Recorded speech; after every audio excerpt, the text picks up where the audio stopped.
German superpowers.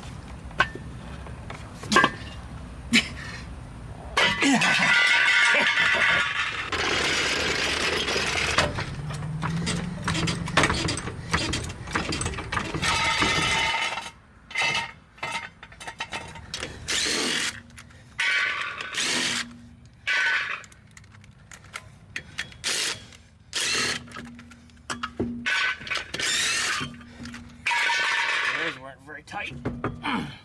Welcome back, everybody, to another exciting Duckman production. I'm your host, the Duckman.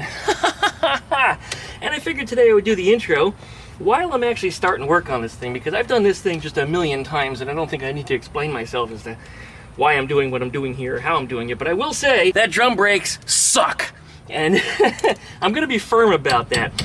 Now, some of you might be saying, well, I've had drums and they work great for me for years, but sure. Every 6 months, you got to get under the car and you got to make adjustments. And every time you hit water, guess what happens to them? You don't have brakes. So I don't run drums on any of my vehicles. Nothing. Absolutely nothing that I have has drums. And the owner of this car, once I talked to her, she wanted the same thing. She doesn't want to have to deal with the maintenance of having to adjust the things every 6 months. She wants brakes that just, you step on the pedal and they're there and they work. And well, that's what we're doing today. Right now I'm trying to get this stinking cotter pin out of here. I'm using a body hammer to remove it. It was the most convenient thing by the back door when I got started here, grabbing tools. All right, well, we're going to be installing discs, as we said, and this side will look like this when we're done. These are the rotors that are going to go onto this disc brake system. Things on this are pretty straightforward. Before we get into any of that, let's go ahead and licky, like, comment, and subscribe. Don't forget to plug that dingle bell so you get updates every time I upload a video. Check out duckshit.net for all my different social media links, and we'll be back right after that intro.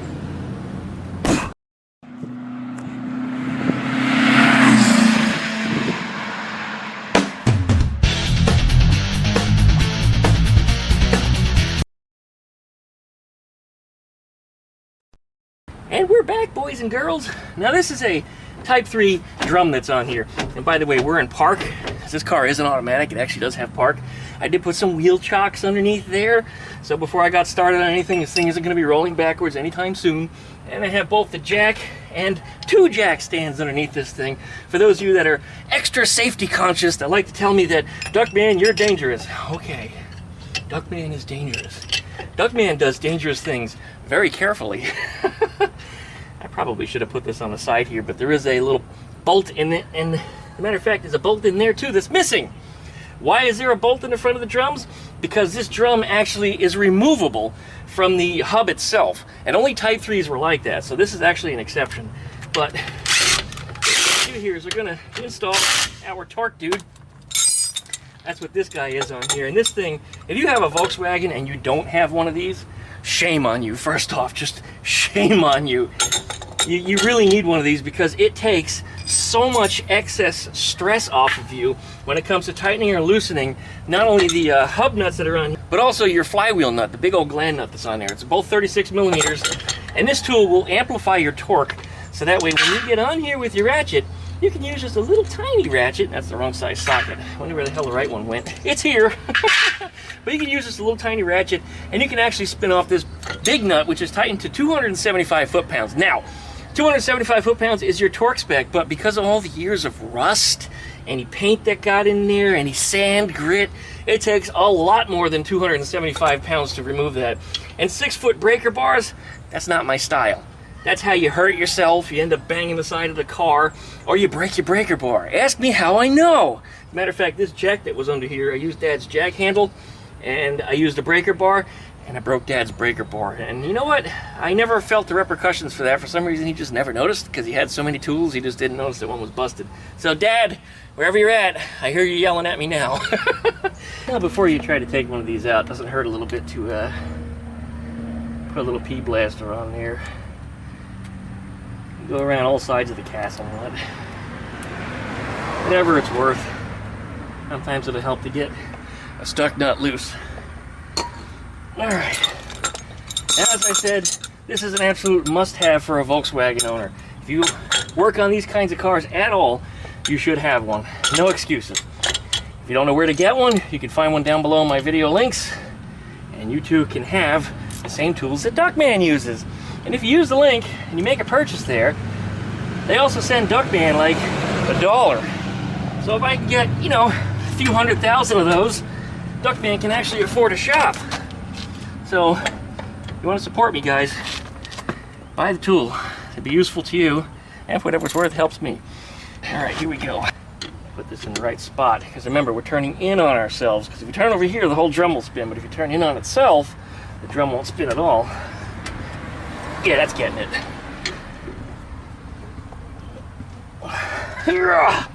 Wow. That one's really on there. But again, without this tool, a 6-foot breaker bar would have just been garbage. Been a way to hurt yourself or damage something.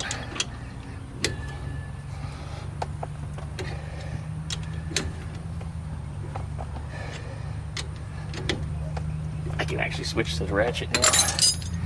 It's good because changing the position with the breaker bar kind of sucks. And no, you don't put an impact on this thing. Come on, guys. There's always somebody that comments on it, at least one of you. You probably already said it. No, you don't put a breaker bar. You don't put your impact on this, as all it's going to do is rattle it. It's going to make a whole lot of noise and it's not going to do anything. So, no, that's just not particularly bright. All right, this should get it now. There it is. One nut off. Okay, next, we need to remove the tool, and we're going to use the next tool that you guys should have, and that's if I have to use it. Yeah, the drum didn't pull off. If this drum came off cleanly, you wouldn't need this tool. Typically, these things do not release easily. Don't be surprised if you're working on it, it doesn't. This is a drum puller. This is the good drum puller. This is the one that doesn't damage your drum. It doesn't clip around the back side of it. It doesn't chip your drum. You don't have to hammer on it. This is the correct tool. It might take a minute or so to get it set up, but when you see how easily it pulls the drum off, it makes a whole lot of sense as to why we got it in the first place. Again, links down below in the video description if you're interested in one of these for yourself.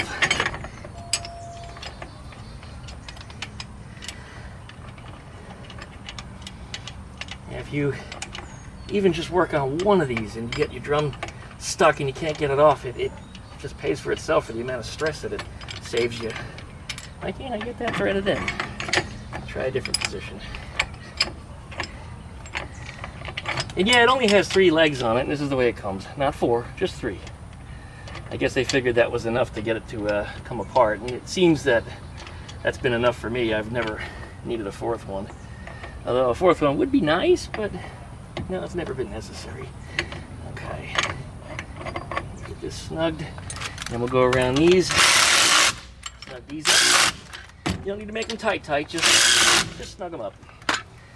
Alright, now you put your socket on there. And taking this impact, and this impact gets used a lot anymore in my videos. You probably noticed over the years I really didn't use an impact very much. I always used hand tools, and people used to comment about that. If you use an impact, things will go so much faster, and you're right. But it was never in my budget. And then my friend Rob gave me this wonderful yellow one. Links down below in the video description. Anyway, I saved a ton of money doing it, but he likes to replace his every year. It's just that's one of his things. So he gave me the old ones. Typically what he does is he gives them away to his friends and family.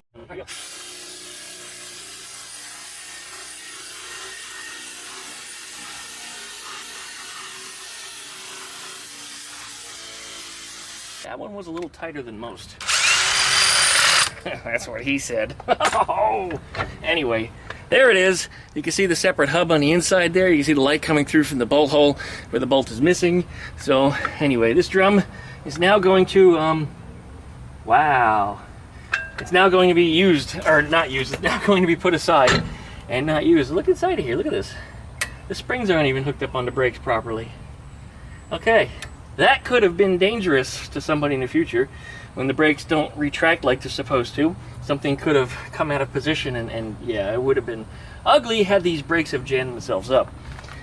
Alright, let's take this tool off of this drum and we'll be back in a moment. Alright, around the backside was a 13mm bolt for the e-brake cable. I've already got that removed just before I hit the record button. So now we can pull the e-brake cable out of the brakes here and then pull it out the back. That's out of the way. Around the backside on the top here is the brake line, which is it's kinked. That's not good. That's really not good at all. Okay, well, that needs to come out. It's kinked. It's actually leaned over. The line is just coming out, and then it's a harsh 90-degree angle, and I can feel it's flat. All right, well, that brake line is actually going to be, it's actually not going to be used anymore. We're going to be using a longer brake line. This one, I imagine I could probably salvage it if I tried to, but I don't need to. We can actually just cut it. I don't need to get too overly stressed about any of this stuff on here.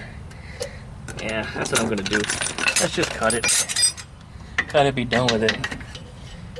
To stop the brakes from leaking, the brake pedal is currently engaged. I have a piece of 4x4 into the brake pedal, which has pressure being pushed on it so it's to the floor. And what that does is it stops the valves from allowing the fluid to go back down from the reservoir into the master cylinder, and then of course dripping out of these lines.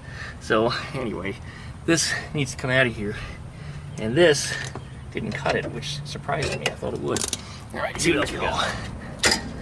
There it is, cutted, and look, it broke right off where it was kinked. That was about to fail anyway, so good thing we're in here, right guys? All right, we got to remove the backing plate. There's 4 bolts right here. These could be 13s, 14s, or 15s. I've seen all of the above on here, but typically they are 14s. So each one of these has 2 washers on it, a thin one and a thick one. I'm not sure why. The thin washer may be, or formerly may have been, one of them Volkswagen wavy lock washers. But after all these years, they go flat. Alright, the whole backing plate should pull right out, along with the bearing cover, and this little piece, metal sleeve that's in there should have come out too, but it didn't, which is odd. When you try to push this in, you can't. That metal piece is going to have to come out before we can put anything back together. And I got it.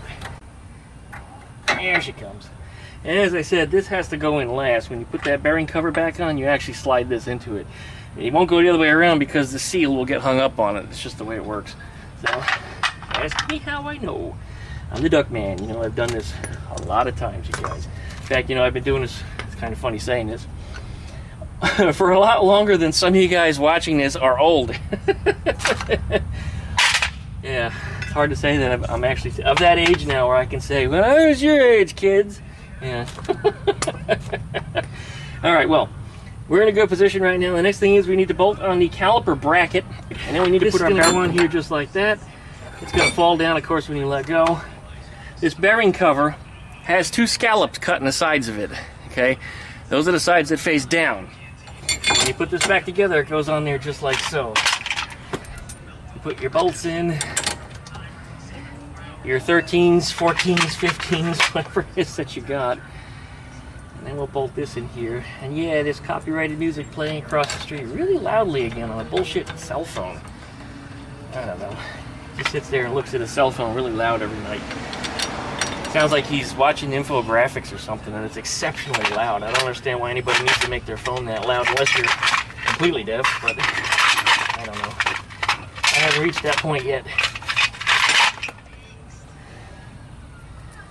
Okay, here we go. Put these in here, and then we're going to snug them back up.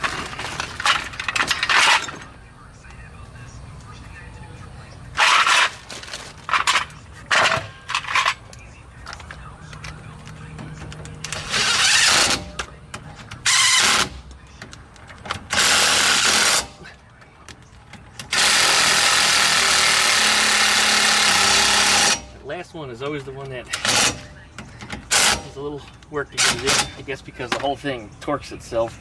Alright, I don't remember what my torque spec was. This is something I set when I did the other side. Yeah, it's not accurate looking at this. Remember, I calibrate this separately because I can't trust it.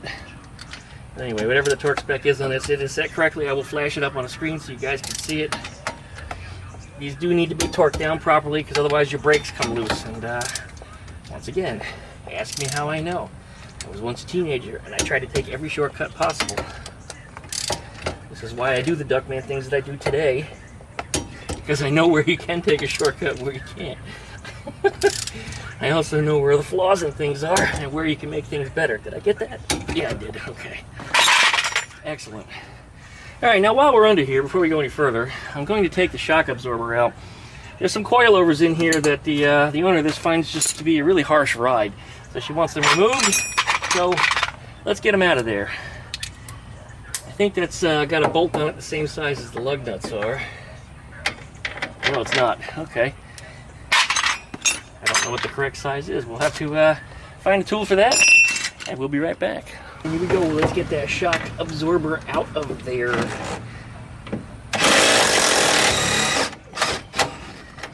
Type 3, these can be a little tricky because the body mount bolt is right in the top of the shock absorber mount, and the shock will actually hit it and cause it to bind up if you're not careful enough. All right, there's our bolt out. That was a 17 millimeter for some reason. On the other side it was a 19. So somebody's replaced some bolts on here at some point. On this side it's a proper 19 at the bottom.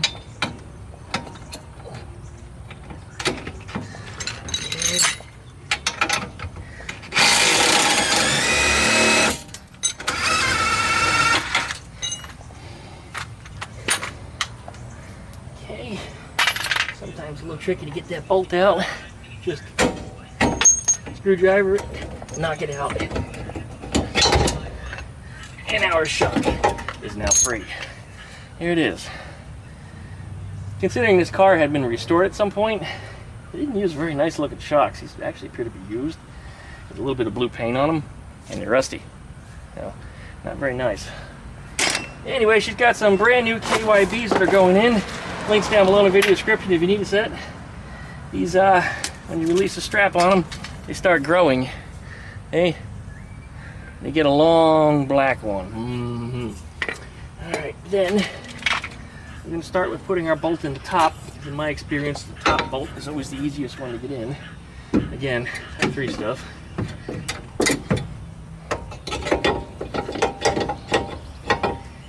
Oh, it doesn't even fit well in there. Oh, never mind, there it goes. I guess it was just a little cockeyed. Alright, that one's in there. I'm not going to tighten it until I get the bottom one in.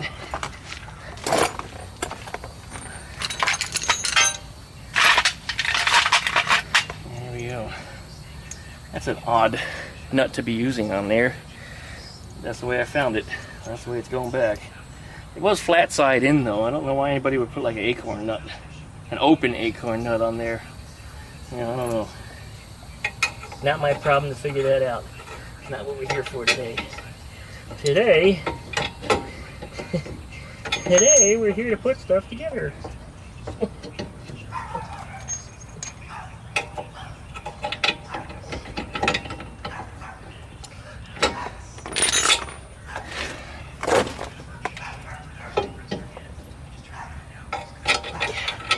Come on, shock absorber. There it goes. All right.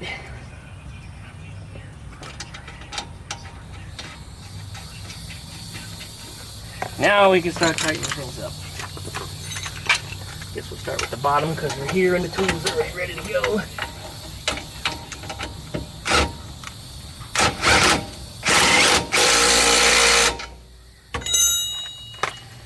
As I mentioned before in previous videos, here's a torque specification for shock absorbers.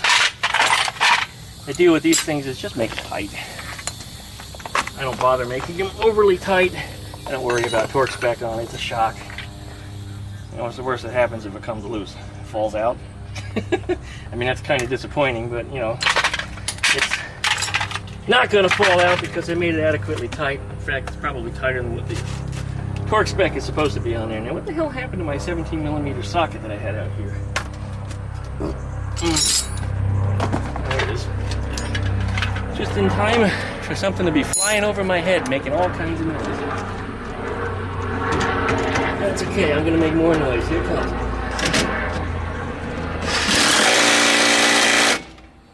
is one shock absorber installed. Alright, next we get to put our rotor on.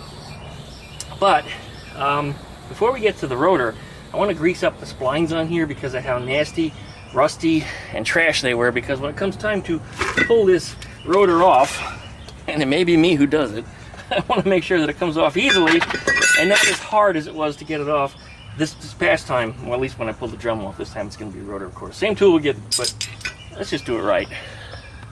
Alright, we got some axle grease here, aka Molly Lube in this case. Why are we going to use axle grease? Well, because it's an axle, right? Alright, what you guys missed is I shoved in that little race in here, and I can't get it back out at this point because I'm not going to take this thing back apart. But that little piece of metal went in, and that's seated now where it needs to be, so that's good to go. Next, now that we've greased up this thing, I'm going to make sure there's not too much on it, because if you have too much on there, when you go to put this rotor on, it's all going to squeeze out. And what happens when it spins, it just flies out all over the back side of the rotor, and you'll get it all over the place. In fact, this thing is greasy enough right now because it was shipped with an oily layer on it to stop it from rusting. So before we go anywhere with this thing, we will have to clean it up with some brake clean and make sure that it's good to go. All the dust that's already collected and the oily layer that's on it. I don't like cleaning it in advance. I'm sure somebody out there is screaming at me right now, why didn't you clean it before you put it on? Because my hands are filthy and greasy, and guess what happens when you touch these things? Yep, you transfer it. Alright, here is our caliper. This is going to go on next. There's a set of shoes in here, and these probably, I hate these things with the little clips on them. Some, I think Mustangs use these too. I don't know if it's the exact same shoe, but it's a styled one like, or pad I should say. But it's styled like this one. But this thing can be a little tricky to get it assembled. It just takes a little bit of patience and putting your eyes on it so you do it right. You can also just remove one of these nuts or bolts and swing the whole caliper open, shove your parts in, and then put the bolt back in it. But we're not doing that today. Make sure this is the right side. Yeah, well, technically it is on the right side. Not only is it the right side, but that's going to go on here like this. Now, let me get my shoes installed in here, and then we'll start bolting this thing on. But otherwise, we're coming along. In these kits, they typically give you the 2 caliper bolts, and then they give you a whole bunch of washers here. And why they give you a ton of them is in case you need to space that caliper front to back to make sure that it's properly clearanced over the rotor. And if you don't, sometimes, and it happened on Ruby, but surprisingly not on any other car since that I've ever worked on, but the caliper was rubbing on the rotor. Actually, the metal in here did. And what's funny is it didn't when I installed it, but it did later. So I guess there was some flexing in some parts. But anyway, I put one of the little washers in there like that, on top and bottom bolts, put the thing back together, and it's been fine since, and has been fine for the last, I don't know, what, 5-6 years that I've had those disc brakes on there. So yeah, I've been running disc brakes on all of my cars for a very, very long time.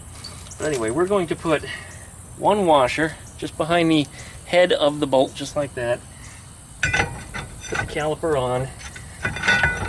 And then once we get it bolted into place, before I snug everything up, I'm just going to check clearances and make sure everything's good. And it'll probably be just fine. But you never know.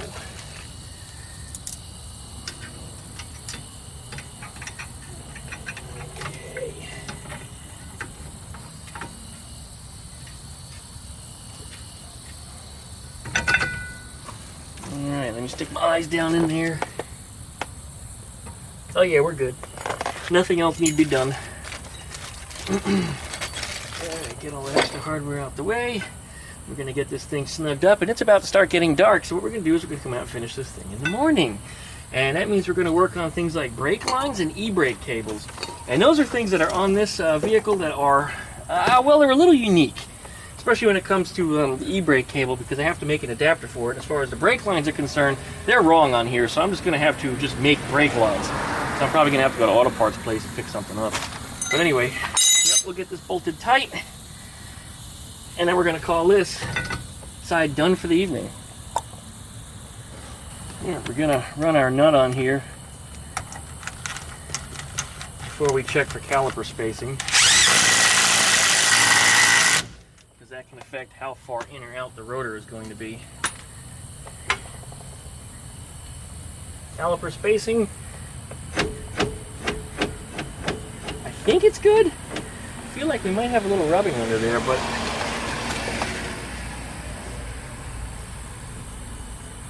well, you know what, the bolts aren't tight yet anyway.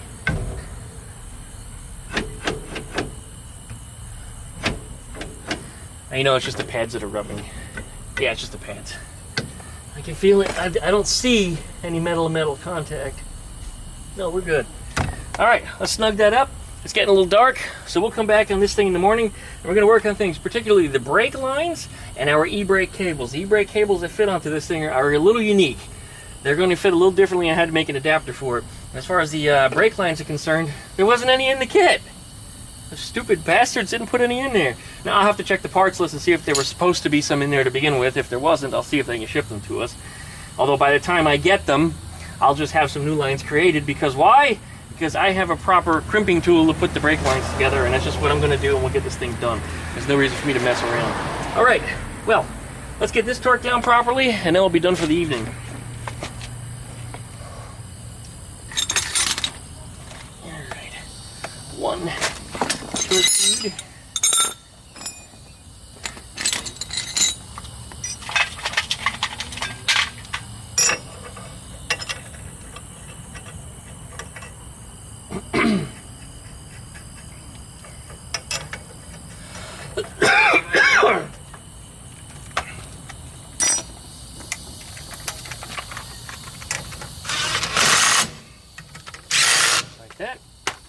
And there's a handy little feature that's on here where it tells you how tight, using your torque wrench, this thing would then multiply to. So if I tighten to 30 foot-pounds, I'll get 270 pounds. So we're looking for about 275, so I want to go over 30, and typically I just go to 40-ish. The reason why I want to go a little more is because, well, you're not going to strip this thing out, and I'll be honest with you, you could probably tighten it to 500 foot-pounds, and you probably will not torque this thing beyond its spec. You won't. It's just not possible because this thing is meant to be tight. So tight it's going to be. All right, we've already dialed in our torque wrench. You missed that earlier, but I got this thing set up. So it'd be nice if I had the right socket on it, wouldn't it? Yeah, Duckman, if you put the right tool on it, you'd be ready to go. You were just ill-prepared for your video, weren't you? Yeah, Duckman, you need to get a real job.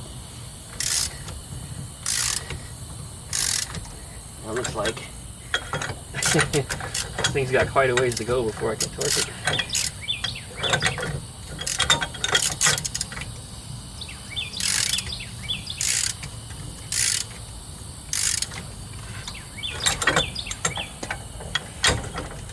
I love demonstrating to people, though, that you don't have to have your e-brake on, you don't have to have a wheel on the ground in order to do this. It's nice if you had a third arm, which of course I have not yet figured out, but when I have a third arm, I'll demonstrate how I can actually hold these things together a little bit.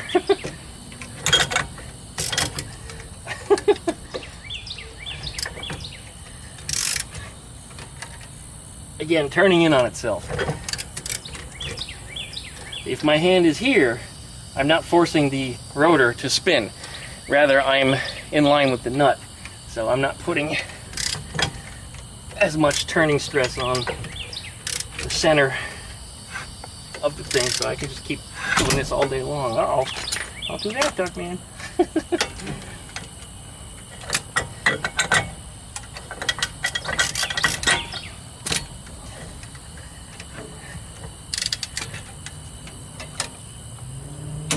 Oh, there it is. As tight as it needs to be. Okay. Now, before I take the tool off, I need to make sure that our cotter pin hole is aligned.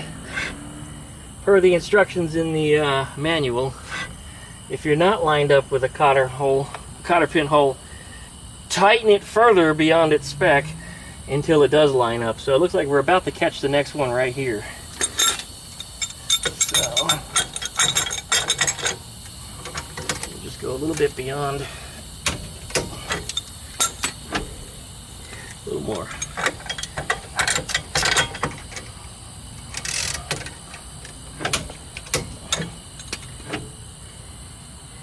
think we're aligned. Might need just a hair more.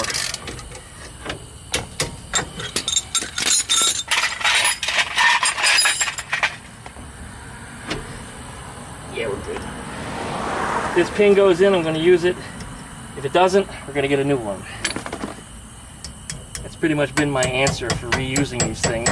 People scream about it all the time. Duck, man, just get a new one. They're not expensive. Yeah, well, you know what? When you're self-employed, you start to realize real quickly where you can spend money and where you don't have to spend money. It looks like this one's not going in. All right, we're going to use a new one. Let's get this piece of crap out of here then. It's too bad it was almost in. But I'm not going to fight with it. If it ain't going to work, it ain't going to work. Bye. There's our new pin. In she goes. Alright.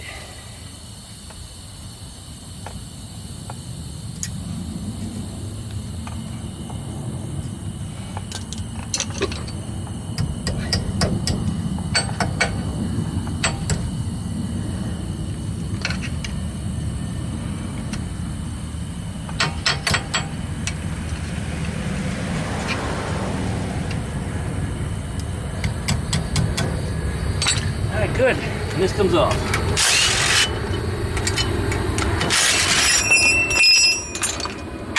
And I'll see you guys in the morning. The following day.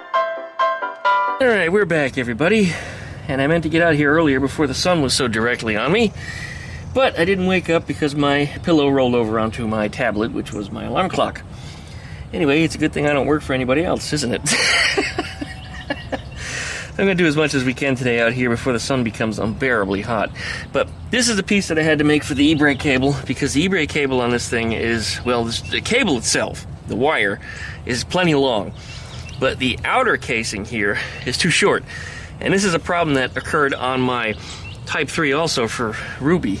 But what I made is an adapter here. Actually, it goes on this way. Slides over the cable. Goes on like this. Then the cable would feed through this thing, and then this goes onto the chassis. Now, using this little coupler here, it allowed that to work. It's roughly 4 inches long. On Ruby, I actually put a little bit of a bend into it. On here, I don't even think it was necessary on there. I think I could just put it on the chassis and then just give it a little bit of a kink, if you will, just pull it over to one side. But this will be what solves the problem with the cable. It gives you a slightly longer outer, and when it comes time to replace this thing, you just simply pull it back off and you can reuse it. So it's not something that it would wear out or, fall apart or get destroyed or something. So anyway, this is what needs to go back on the chassis. Let's get this e-brake cable installed and we should be good to go. I made one for the other side also, so this should take care of things. Alright, here goes. And that's where that goes, way up in there. And the e-brake cable gets fed into that. And as we feed the cable in, we grease it.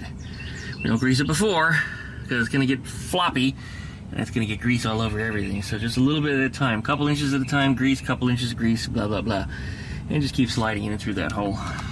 And now we have a cable that's long enough. See, it goes right in where it's supposed to go, just like so. There it is, rock and roll. I'll put our little clips on the end here. And you know what, I'm not going to clip any of this stuff yet because I actually have to pull up the threaded portion on the inside by the lever and make sure that it goes to where it needs to go, so that way I can get the nut on it.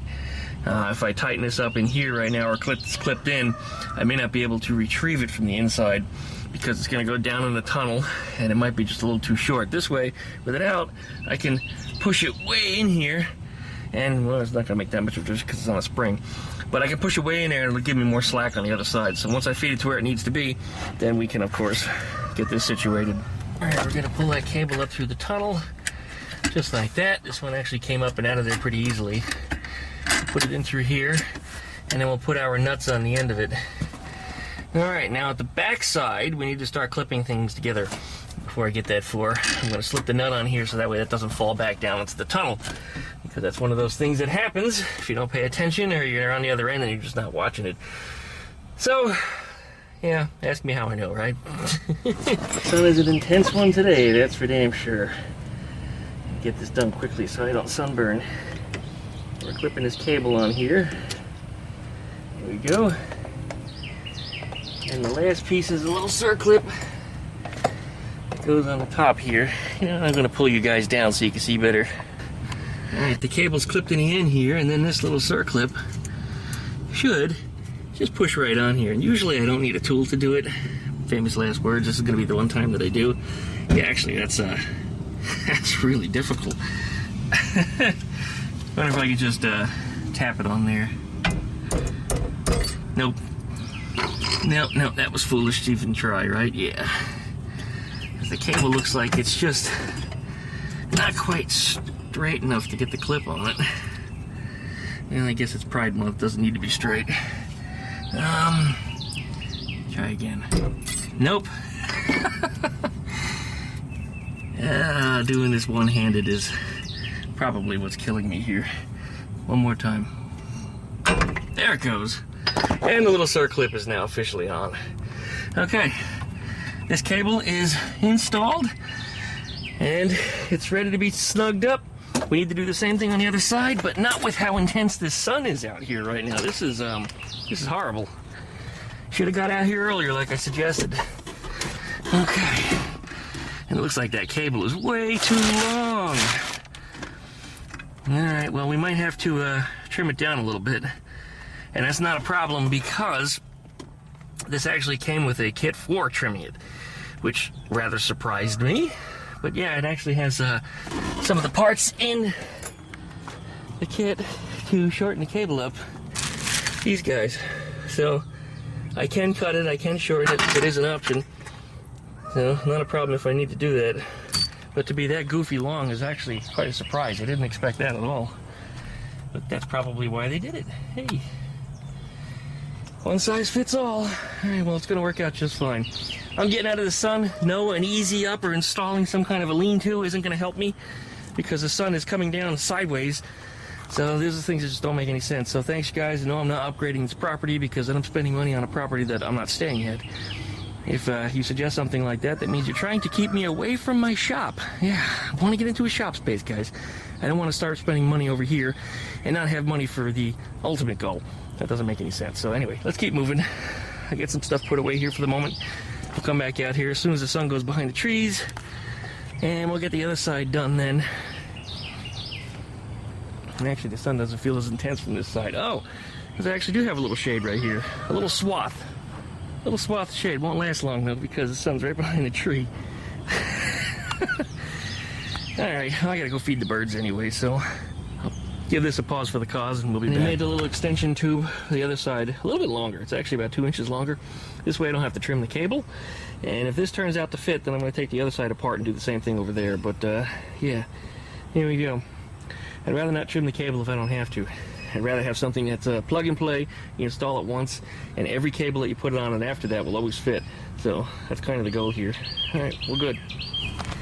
All right, real quickly. The longer tube actually worked out great. It was 2 inches too long, however, so 2 inches was too much. When was the last time she said that? Anyways, I had to cut it down 1 inch, took 1 inch off, and so it was roughly 5 inches in length. For me, anyway. If you do this, you may experience something different. This one still needs a longer tube, but this one is clearly good. So I'll make a new tube for this side, roughly 1 inch longer than the one that's in there. No big deal. And then simply just thread the nuts on. That's all. Now, this does have the wrong kind of nuts on it. One of those is supposed to be an acorn-style nut that slots down into the little balance beam down here. If you don't have them, they still work. It's just not the right thing. So I figured I'd just call that out, but yeah. And then we were 1 nut short on this side anyway. So yeah, 2 inches was too much and we were missing a nut. What a strange weekend that would have been. Anyways, all right, we'll get that sorted out. And then the e-brake will be up and running once again. All right, those longer tubes did the trick. We now have a working e-brake. I'm gonna have to do a little adjustment in there, but otherwise we're in good shape. I've got them a little on the tight side right now. But I'm gonna play with it. You want between 2 and 3 clicks before it starts to bite. That's typically where you would be. You can do it by feel, or the Volkswagen manual tells you to click it up about 3 clicks and keep tightening the cable until as you turn the wheels, should start to bite them. I mean, that's the way you can do it. That's not the way I need to do it because, well, I can do it by feel. So, move on to the next step, and that is getting those brake lines hooked up. The brake lines that are on there don't reach, and the kit didn't come with any. That means I gotta make some. All right, we got us a roll of brake line, which we're going to straighten out a section of it, and then we'll get it laid out with the proper bends in it. This is the one that we're gonna flange and make a brand new line out of. And then when everything's said and done, we should have a line that looks just like this. The ends are on there all fresh. Well, the line is fresh. The ends are the same ones that came off the old brake lines that were on here. The ones that were all kinked and cracked and broken. And that's Biddy, by the way, and he's in the house today because he was incredibly bad earlier. He attacked me while I was feeding him, and I don't know about you guys, but for those of you that have animals, you know, for you to be feeding them and then they attack you, that is the wrong time. So anyway, he didn't get food. That's just the way it goes. So he hit me in the wrist too, like right here, like right on the nerve. And when he hit me so hard that my hand went numb.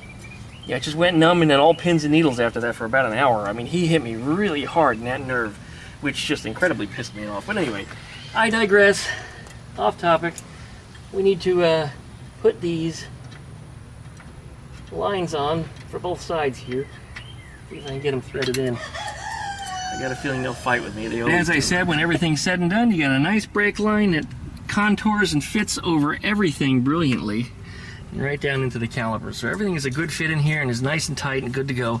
It's also floating in space, so it's not rubbing on anything, which is good. That tapping that you hear is just the clip that's over there. Now, yes, the solid brake line goes to the caliper. For some reason, I catch shit about that. No, this is correct. The solid brake line goes to the caliper because the flexible line is up in there. That's the one that flexes and moves with the suspension. This one is actually stationary on the suspension and does not flex in any way. So now I've explained that for anybody that's watching, you know, you Ford and Chevy guys that want to tell me I'm wrong. That's how it works. So anyway, we're going to do the same over to the other side. And once that's said and done, then we need to install our brake residual pressure valve up in the front end. And we'll get that put in, and then we're ready to bleed out the brakes and put the wheels back on, and then, well, I guess she's ready to drive. Yeah, that's right, sir. I wanted to share before I'm done on this side, this wire that was dangling under here, when I touched it, it fell out. It's not even attached to anything anymore. So this is probably, or was probably, the cylinder head temperature sender. And it probably went to cylinder number 3 over here, which is why it was on the side. There's no sender on this engine, though. When I had the engine all apart and looked at everything, there was no sender on it. But typically, it's just a little sensor that goes under the spark plug and screws down to the cylinder head using a spark plug, simply as that. There's also other ones that you can drill and tap into the side of the head, but this is the way this one works. And, well, it's not attached to anything at all, so it's just the way it is. Anyway, it looked like at some point it had probably, because it was right about here, rubbed on the axle chewed it up and maybe damaged the sensor in the process, and that's why it was never reattached. But the wiring was mangled because it's probably been ripped out of the vehicle when it tangled around the axle, and it was just hung in there, so it just pulled right out of the body. So we're not going to do anything with that, especially since I looked up the VDO cylinder head temperature gauges, and according to what I read, they're discontinued now. So I might find a new old stock one somewhere in somebody's inventory, maybe a used one up on eBay, but if they don't make them, they don't make them. So I'm not even going to try to find parts for that or try to replace it even, so just out of luck on that one. Try to do this one-handedly. This flanging tool is one of my favorites. As far as I'm going to try to do this one-handedly, but this flanging tool is easily one of my favorites. See if I can get this thing on here all with one hand. It's unrehearsed, by the way. Unscripted, unrehearsed. And there it is, it's on. I got it. And then this goes in here like that. And then we put our piece on top. And these are already pre-sized for this size line, for this style of flare. And what we do is you make sure that the line sticks through a little bit. We're going to advance that to the flat side. See how it's sticking through just a little on the end there? Close the clamp. Make sure the pin is in it. Snug it up just a little bit. It's not completely snug, but just tight enough. Then we pull the handle, and you see how the flat side in there is going to push everything together so it's flush. We're nice and flush now. Now we tighten this down, get that out the way, and then we advance it to the 4.79 DIN connector, which is what the type of flare is that we need. And then we pull the handle. And that should give us, yeah, a nice and perfect, whoa, dropped it, bubble flare. There it is, look at that. See, so this line's ready to go on. Of course, always make sure that you put your little nuts on first. We've got that brake line routed around on this side also, just the same. And you might ask, if you ask, why'd you route the brake line over the top? And the answer, real simple, is road debris. If it's underneath and a piece of road debris catches it, you might completely lose your brakes, or at least one circuit of them anyway. You don't need your brake lines getting messed up underneath. Now, I don't know why, but Porsche did it on their 924s and 944s at least. They actually routed them underneath. And Eleanor's trailing arms, as they're set up with the aluminum arms that I put in there, the brake lines do run around and through the bottom just because that's the way the arm is set up and the way the geometry is, but I'd rather have them up and over the top. But when I put the Porsche caliper on it, the line was way on the bottom, so again, it made sense to go around the bottom. And there's really no protective, like, gear on it. I might just split a fuel line or something and just slide it over just to help it from getting hit by debris, but still, if something snags on it, it's going to get ripped out. And even in this case, because of this 180 that's on here, I mean, look at that. That's a handle for something to get caught on. I guess it's kind of blocked away by the axle and the shock and all that stuff, so it has to go through that first before it can hit this. But still, it's just the way this is set up, it does look like it can get snagged, but I've never had a problem with it. Doesn't mean I'm always going to never have a problem with it, but I've never had a problem with it. Anyway, that's the way we're going to leave it. Okay, we're good to go on this side. Everything looks like it's where it needs to be. We're going to install the residual pressure valve. Here we go. All right, friends, this is a residual pressure valve, and its purpose is to keep just a little bit of pressure in the line after you release the brake pedal. And what that does is when you get back on the brake pedal, because there's a little fluid that's already down the line, that means you don't have to pump as far to make the brakes do a little bit of action. Now, as you know, disc brakes are supposed to drag just a little bit, so this keeps, I think, 3 psi? No, it says 2 psi, although I read somewhere else it's 3, but anyway, nonetheless. Keeps a little bit of pressure in the line, just a little bit, and again, it allows you to have a shorter pedal travel, which makes you have a firmer pedal. Anyways, out of the 6 I installed last year, I think it was 2 in B's Carmen Ghia, 2 on Eleanor, 1 on Rob's Beetle, and I thought I did another one. You know, that might be it, but 2 of them leaked, and they leaked pretty badly, and they leaked through here.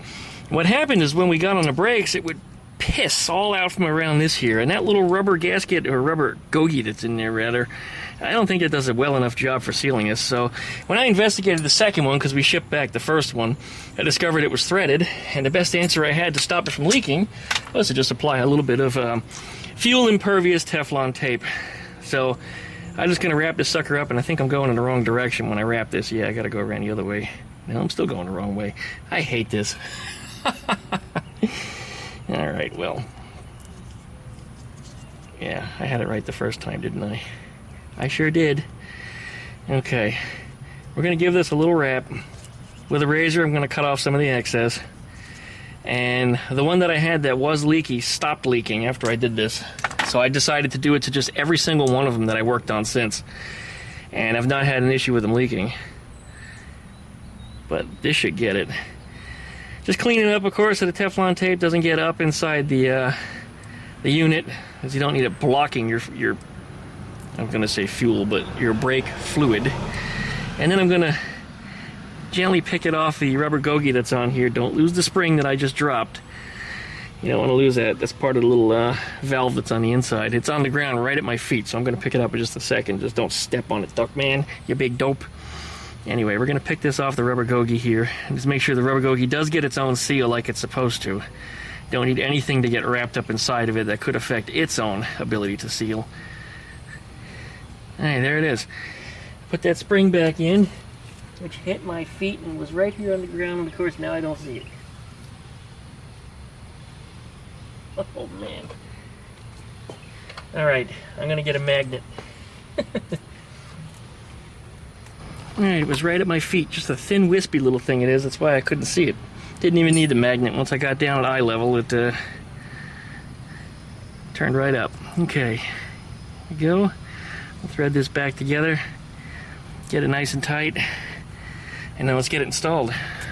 This is something I discovered once before, the last time I installed one of these, and that's that it doesn't indicate the direction of flow. The older ones used to have an arrow on it, but I don't remember which way it's supposed to be. The only thing I see is a 2. And it tells me it's the second place it's supposed to be, so master cylinder maybe goes in here and then out that way. I don't know. So I'm going to have to check the installation on some of the other ones that I have and see if there's a difference on these, because I don't really remember. I did video document it last time too after I did the research, so we'll figure it out in just a second. But anyway, you use your typical brake lines that you use on any air-cooled Volkswagen. Uses the same size flare nuts that go on here, so this should all bolt in the same way. I do have to make an extra piece of line, however, and I've already cut that. So I got some flare nuts around, so I'll flare this sucker out and get this done too.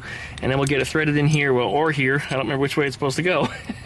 And then we'll get this thing installed.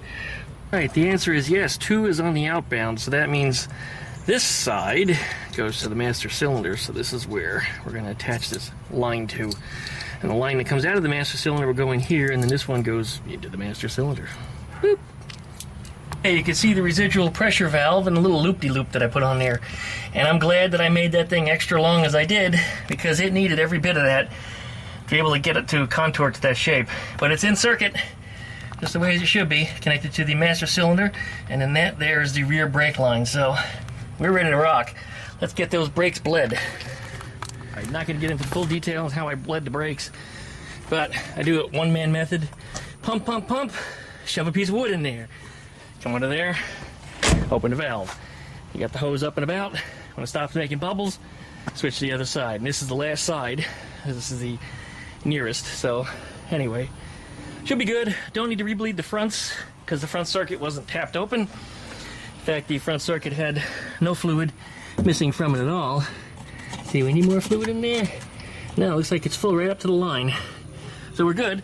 Leave that alone. Add nothing. Screw that thing back down. Okay. I guess at this point, it's a matter of reattaching those rims, putting the wheels back on, and this thing is ready for a test drive. Oh, you know, I guess I better clean off the rotors first, too. I got my brake cleaner around here somewhere. We'll make it right. All right, well, we cleaned up the rotors real good, so we're ready to put this wheel on here. And hopefully this thing is jacked up high enough that I can get it on. Let's get it on. Yeah, it looks like we're good.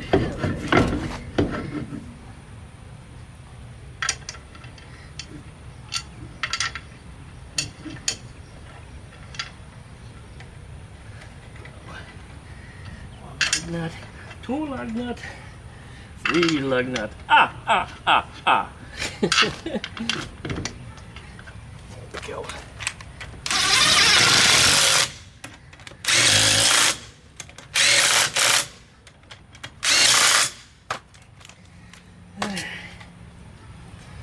One torque wrench, tighten these down to about 80 foot-pounds. Now I should set the e-brake, shouldn't I?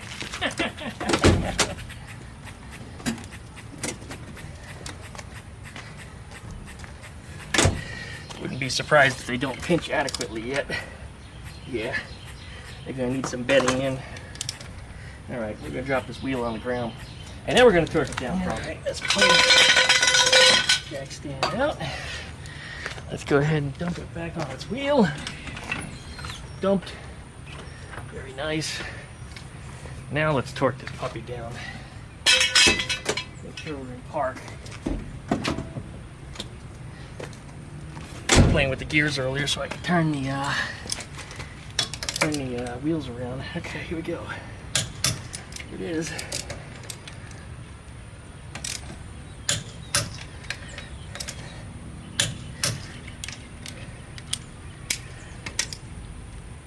Here we are. Do the same thing on the other side. Okay, we're going to do a cold start on this thing. I haven't started up in about a week. I need to get it moved over to here because that bus is going to be taking this car's spot. And I'm going to start tearing up that bus's front end. It'll be a separate video, but it needs to start tonight because my window of opportunity to press out ball joints is tomorrow at tech session. And I don't want to have to make another trip, so I want to get them all out tonight. And meanwhile, now this thing should be running and driving and stopping. Nonetheless, it needs to be moved. I have to move it no matter what because I have to start on the other one. So this is going to go right now. So let's see what happens. Cold start. Here we go. Here's them keys at.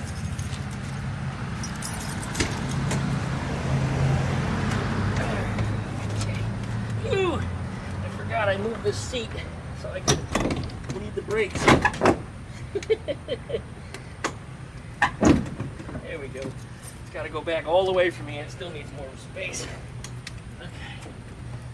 Put on the throttle twice. Make sure we're in park. Key in the ignition. We got idiot lights right there. We also have the brake test light. Double pump on the throttle. 1, 2. And then just turn the key, making sure we're not in gear. Fires right up. Not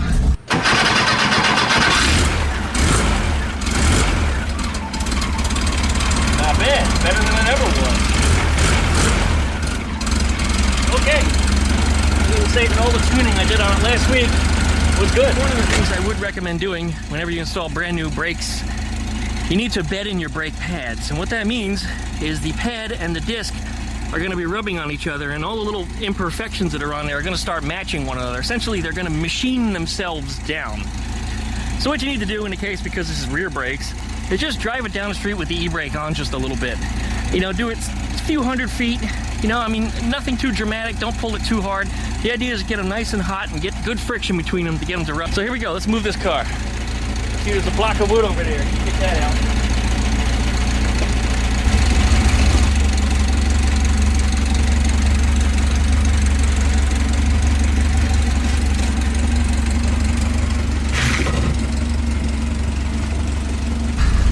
To shift this into gear, it's unusual, different than modern cars. Modern cars, you gotta step on the brake. You don't have to do that in here. You lift and then pull back and it'll go. Oops, that was reverse. That was just for a demonstration and trying not to kill myself. I am still up on some ramps here. But anyway, it's smart. Get on the brakes, lift shifter, pull back into reverse neutral. Once it's in this place, you can actually snick it back and forth without lifting it. If you do try to lift it, it won't go anywhere. Some kind of lockout that they built into it. But that's the way it works. So drive, we're going forward. Now I have been test driving this car as I've been fixing it. The last thing I did to it was I snugged up the steering box because there was way too much play in the steering. Now it's pretty good. Yeah, it's really good now. I mean, the car is bobbing when I do that. So, oh, dead possum. Got a ton of them in the neighborhood this year. I keep catching them instead of catching the other problem animals that I've been trying to relocate. Keep catching possum. And one of them had, 13 kids attached to it. It was a mess. Well, anyway, it moved out. It left. All right, well, here we go. It's gutsy. It's got power it never had before. This car moves.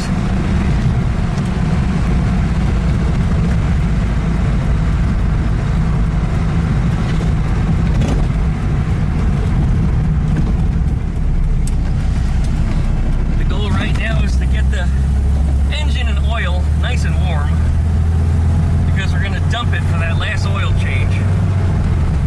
The first one, we didn't get it that hot. I just drained it out while the engine was, wasn't hot at all. It was just sitting.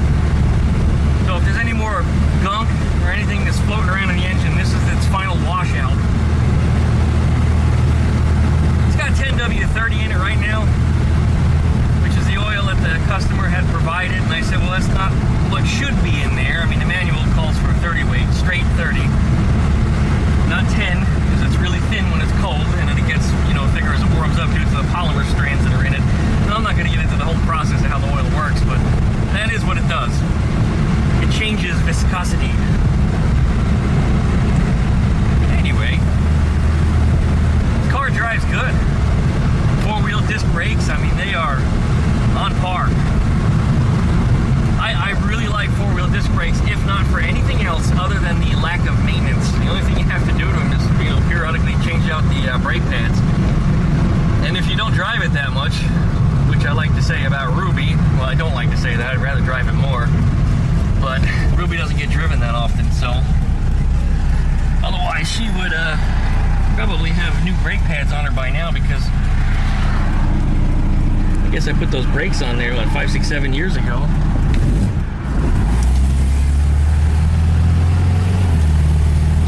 The way I just got on the throttle there for a second and let off, had I have done that in the past,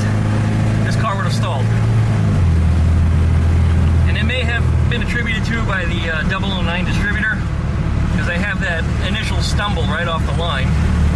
Some people call it a flat spot. I hate that. It's not a flat spot. It's a fucking stumble. 009s run like shit. And I see people on the message boards, and this just drives me bonkers. I mean, absolutely infuriates me. When somebody posts a question, hey, is a 009 a good distributor? Well, I mean, yeah, it's good for an industrial purpose, but not in an automobile. And you get somebody that responds, oh, it'll work just fine, just richen up your carburetor. You know what? It's still going to stumble. It might stumble a little bit less, but it's still going to stumble right off the line, because a 009 distributor is not meant to be run in an automotive application. It's good for a generator. It's good for a compressor. You can run it in a boat, an aircraft, something where the RPMs of your engine run static. Where you're running at the same speed always, not when you're, bumping from red light to red light. It just absolutely sucks in a car. And what happens also when you increase your richness of your fuel mixture? Well, you get lower miles per gallon. And because you have that initial stumble off the line, it causes you to, and you may not realize it, but you throttle it more. You give it a harder pump on the throttle, or maybe you pump it a couple times, and what does that do? Decreases your MPG. When I first got Ruby, she had a 009 on her, and she had a horrible stumble off the line, and that was the way I drove her, and the gas mileage was horrible. And we had to put out some picket signs once for a upcoming car show, just like the one you see there for the lawn care. It had our car show route, turn here, because we had a rolling car show. It was the first of its type here in Pensacola. And anyway, about every 100 feet or so I had to stop, and we had to put a sign out. So I had a partner with me that would jump out the passenger seat and go stick the sign in. And I mean, man, that night, just in driving around town for a couple miles, I guess, I burned up a quarter tank of gas, because I was constantly having to stop and go and stop and go and stop and go, and the engine would stumble, and I'm getting frustrated, and I'm in traffic, and it was like a quarter tank of gas, just a couple miles. I mean, I kid you not. Anyway, since I fixed the 009 and replaced it with a 034 or SVDA distributor, look at this here. That was brave. Since I replaced it with the SVDA, Ruby drives so much better. And in the interim, while that car show was going on, the next week we had to remove the signs, because the city said, hey, get rid of those signs, they don't belong there. We're like, oh yeah, I guess we need to do that. Went back to pick up the signs, and I had the 034 on by that point, a week later. And it was so much easier to drive that car. I mean, it was just a massive difference. I'm hearing a little bit of a squeal. I wonder if the speaker, rather the microphone and the camera could pick that up. I wonder if it's because the brakes are a little wet, or maybe there's a little debris in them. The roads are a little mucky this morning. But this car drives, man. There it is, floored. No, she goes. Being it's an automatic, I don't have the ability to give it a rev and dump the clutch kind of thing, so it doesn't perform the same as a manual by any means. I'm just not a big fan of automatic. It's like the hydraulic slippage that they have. Probably all torque converter related. I don't know. I don't know all the internals of an automatic transmission. Somebody will comment down below in the video, I'm sure. But yeah, I'm not a big fan of them. Here, that squeal again. Yeah, there is a little bit of a squeal. That's new. Okay. We're going to have a look at the front brakes on there. Just make sure that everything is right, because the owner's coming for this car in about an hour. If you need some new brake pads or something, we're going to have to work on that. You might need a brake jobby. Alright. But yeah, once again, the 034 distributor made a massive difference in the performance of a Volkswagen engine. And I can tell you firsthand, when I saw that car had a 009 on it when I first bought it, I knew it wasn't right. But I let it be. I let it do its thing and tried to drive it for a little while, and I just was very dissatisfied with it. It burned a lot of gas. It burned more than my 350Z did.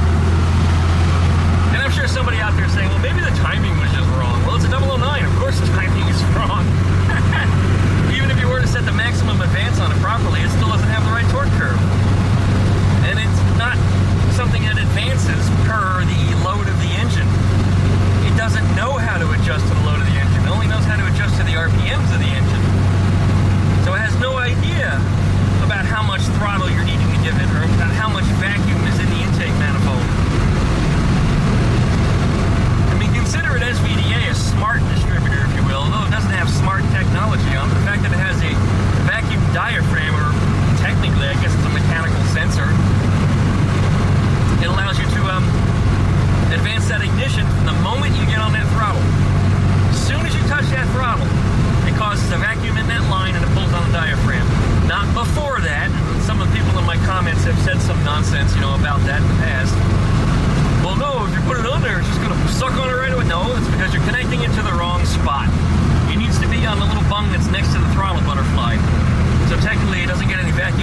powered until you open the throttle.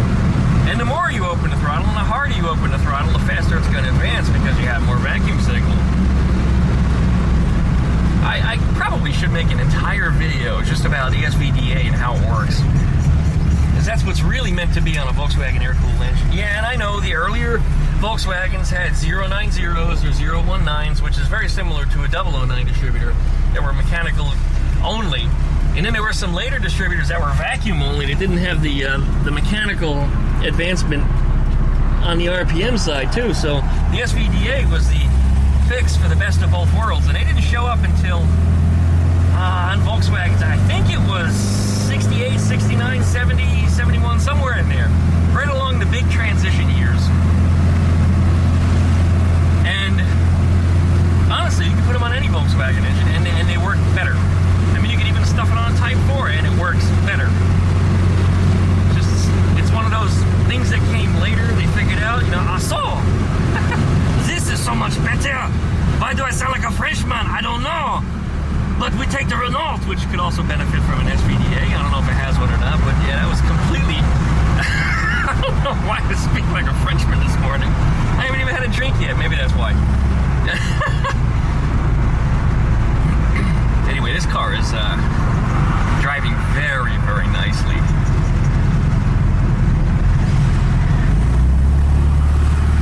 I don't smell anything from the engine anymore. When this thing came to me, man, all you smell was hot engine. And you know that smell. The smell of just hot metal. Oh, God, this lane is the worst one to be in. Everybody keeps turning. But this car is competing with traffic just fine.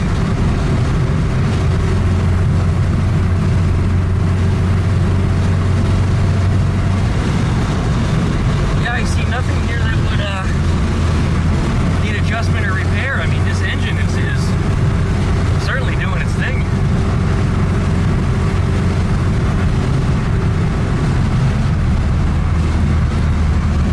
We got some doofus up there making another right-hand turn. There's a couple of entrances here to little apartment complexes. They probably should have independent turn lanes, but they don't, and it holds up traffic, and it just becomes dangerous over here. But everybody's technically should be leaving them because it's 7:30 in the morning right now, so everybody's on the way to work. And Pensacola isn't a 9 to 5 city. Pensacola's an 8 to 4 city. I don't know why that is, but rush hour traffic is between 4 and 5, not from 5 to 6. Not so much anyway. I mean, it still is, don't get me wrong, but it's people seem to get off of work around 4 o'clock. Alright, going uphill. Typically in Ruby I would drop a gear. It's an automatic. You don't have that luxury. I mean, I guess you kind of do. I could bump it, but we're not gonna. See if it goes. It's going with plenty of power. I'm not modulating throttle. I'm just on it firmly.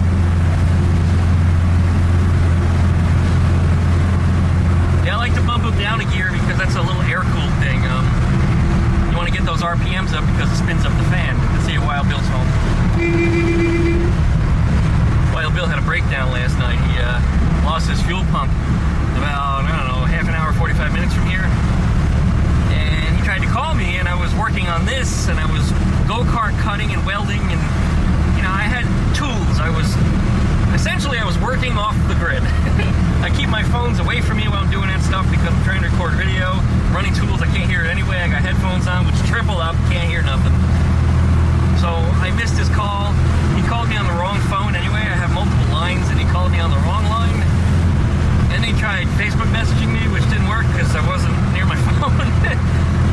And then when I finally got back inside to take a shower, it was about an hour after his problem, and I'm asking him, "Are you okay? Do you have things situated?" And he just gives me a thumbs up. I don't know how to take that.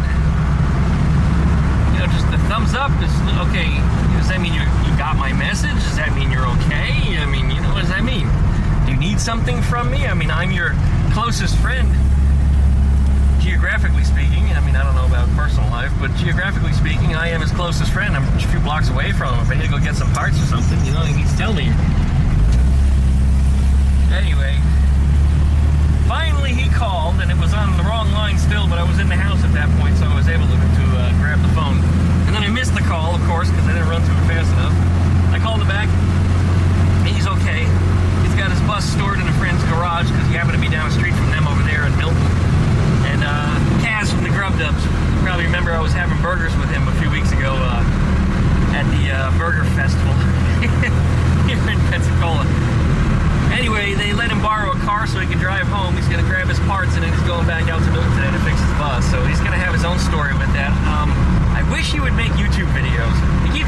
gonna, and he hasn't yet. Now it's been years. He and Carlos both tell me the same stories. Yeah, we're gonna make videos. Yeah, sure you are. Neither one of them has. Oh man, gas price went up again. Just went up 10% for no damn reason. Well, next year's an election year. You know what's gonna happen. And I know gas is more expensive where you're at, but this is an oil country. It should be cheaper where we're at. We should be using our own domestic product. It shouldn't be such a battle. Total bullshit is what it is. The whole system is bullshit. Anyway, I'm talking politics. Yeah, let's not do that here.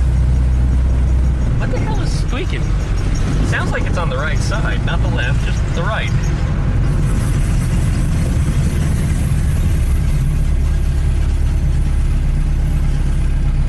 All right, come on now, Toyota.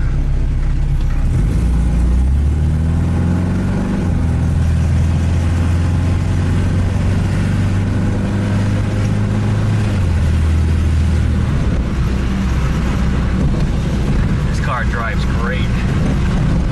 Drives great, man. Alright. Alright, we got it nice and hot. We're going to put it up in the driveway and we're going to dump that oil.